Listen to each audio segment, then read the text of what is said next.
వస్తే సీఎం దగ్గర చేయండి, ఎవరిదైనా చేయండి. ఇవాళ మహబూబ్నగర్ జిల్లాలో తెలంగాణ వర్కింగ్ జర్నలిస్ట్ ఫెడరేషన్ తరఫున జర్నలిస్టులు రిలే నిరాహార దీక్షలు ప్రారంభించుకున్నారు. ఈ కార్యక్రమానికి నిరాహార దీక్షకు ప్రారంభించడానికి నేను రాష్ట్ర అధ్యక్షుడిగా మామిడి సోమయ్య నా పేరు, రాష్ట్ర అధ్యక్షుడిగా నేను హైదరాబాద్ నుంచి వచ్చాను. ఇవాళ జర్నలిస్టులు ఇక్కడ రోడ్డు మీద ధర్నాలు చేయడం, నిరాహార దీక్షలు చేసే పరిస్థితి తీసుకురావడానికి పాలకులే ప్రధాన కారణం, ప్రభుత్వాలు కారణం. ఎందుకంటే గత తెలంగాణ రాష్ట్రం వచ్చినాక గత 10 ఏళ్ళుగా గత ప్రభుత్వం టీఆర్ఎస్ ప్రభుత్వంలో కూడా జర్నలిస్టులు అనేక సమస్యలను ఎదుర్కొన్నారు. ఒక్క సమస్యను కూడా పరిష్కరించలేదు. ప్రధానంగా ఏంటంటే జర్నలిస్టులకు ఇవ్వాల్సిన ఇళ్ల స్థలాలు లేకపోతే డబుల్ బెడ్రూమ్ ఇళ్ల విషయం ఎక్కడ కూడా సరిగా ఇవ్వలేదు. అదేవిధంగా కాంగ్రెస్ ప్రభుత్వం వచ్చి కూడా దాదాపు 2 సంవత్సరాలు కావస్తుంది. ఈ ప్రభుత్వం కూడా అనేక హామీలు ఇచ్చింది. మా ప్రభుత్వం వస్తే వెంటనే జర్నలిస్టులకు ఇళ్ల స్థలాలే కాదు మంచి మంచి ఇళ్ళు నిర్మించిస్తాం, సమస్యలన్నీ పరిష్కరిస్తామని చెప్పేసి ముఖ్యమంత్రి రేవంత్ రెడ్డి గారు హామీ ఇచ్చారు. కానీ 2 సంవత్సరాలు కావస్తుంది. ఇక్కడ ఏ రాష్ట్రంలో ఏ జిల్లాలో కూడా జర్నలిస్టుల సమస్యలను పరిష్కరించలేదు, ఇళ్ల స్థలాలు ఇచ్చిన పాపన పోలేదు. ఇక్కడ పాలమూరు జిల్లాలో కూడా జర్నలిస్టులు గత ప్రభుత్వం ఇచ్చిన డబుల్ బెడ్రూమ్ ఇళ్ళు పట్టాలు ఇచ్చి అలా తాళాలు ఇవ్వకపోవడం, నోటీసులు జారీ చేయడం అనేది దుర్మార్గం. ఈ ప్రభుత్వం వెంటనే స్పందించి ఈ జర్నలిస్టులకు ఇంట్లో తాళాలు ఇచ్చి వారికి సంసారం చేసే విధంగా ప్రయత్నం చేయాలని చెప్పి మా తెలంగాణ వర్కింగ్ జర్నలిస్ట్ ఫెడరేషన్ కోరుతుంది. లేకపోతే ఇలా రోడ్లెక్కి ధర్నాలు చేయాల్సిన పరిస్థితి వచ్చింది.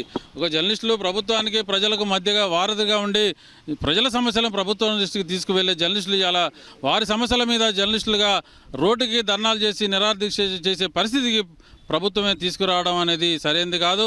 ప్రజాస్వామ్యంలో ధర్నాలు చేసుకునే హక్కు అందరికీ ఉంది. కానీ ఇక్కడ జర్నలిస్టులు ఒక నిరాహార దీక్ష చేసి వారి నిరసన తెలియజేయడానికి ప్రయత్నం చేస్తే ప్రభుత్వం పోలీసులు అనుమతి ఇవ్వకుండా అడ్డుకోవడం అనేది దుర్మార్గం. ఇది అడ్డుకుంటే ఆగేది కాదు. జర్నలిస్టులు ఇలా రాష్ట్ర వ్యాప్తంగా కూడా ధర్నాలు ఆందోళన చేయడానికి కూడా సిద్ధమవుతున్నారు. ఎందుకంటే పాలకులు జర్నలిస్టుల మరణాలకు పాలకులే కారణము.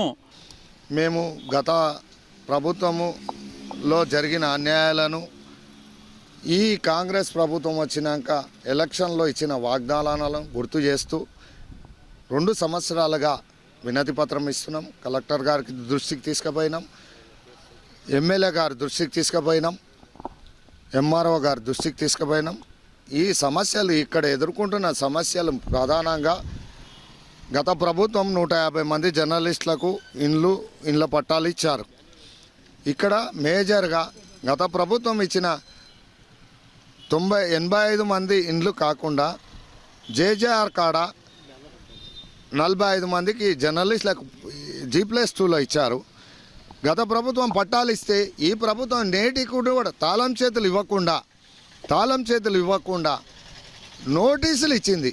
ఇండ్లే ఇవ్వలేదు, ఇండ్ల తాళాలు ఇవ్వలేదు, ఉత్త పట్టా ఇచ్చిండ్రు. పట్టా కూడా లీగల్గా ఇచ్చిండ్రు, తహసీల్దార్ కార్యాలయం నుంచి ఇచ్చిండ్రు, నోటీసులు ఇచ్చిండ్రు. మేము దాన్ని వెంటనే తాళం చేతులు ఇవ్వాలి, జర్నలిస్టులను ఆదుకోవాలి.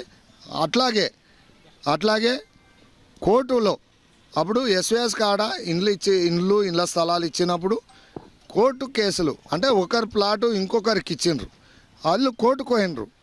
వాళ్ళని ఇద్దరిని కూర్చోబెట్టి వాళ్ళకు ఇంకొక చోట అలాట్ చేసి ఈ సమస్యను తెంపాలే. కానీ ఈ జర్నలిస్టుల మధ్యలో కొట్లాట పెట్టి మీరు సమస్యను పెంచుతున్నారు.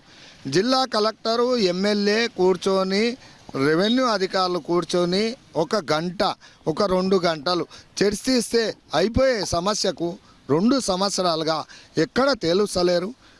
ఎవరు జర్నలిస్టులు మేము కొట్లాడుకోవాలని ఎవరు ఆశించట్లేరు. మీరే కొట్లాట పెడుతున్నారు. 150 మందికి ఇచ్చిండ్రు, ఇంకా 50 మందికి ఇస్తే అయిపోతుందని ఎమ్మెల్యే గారి దృష్టికి తీసుకుపోయినాం.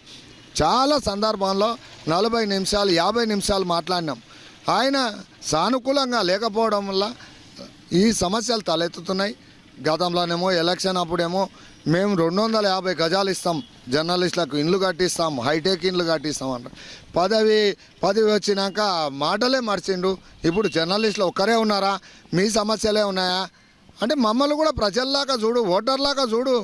బిలో పావర్టీ లైన్లో ఉన్నోళ్లకు అన్యాయం జరిగింది అని మేము మీ దృష్టికి తీసుకొచ్చినాం కదా, దాని మీద చర్యలు చేపట్టు.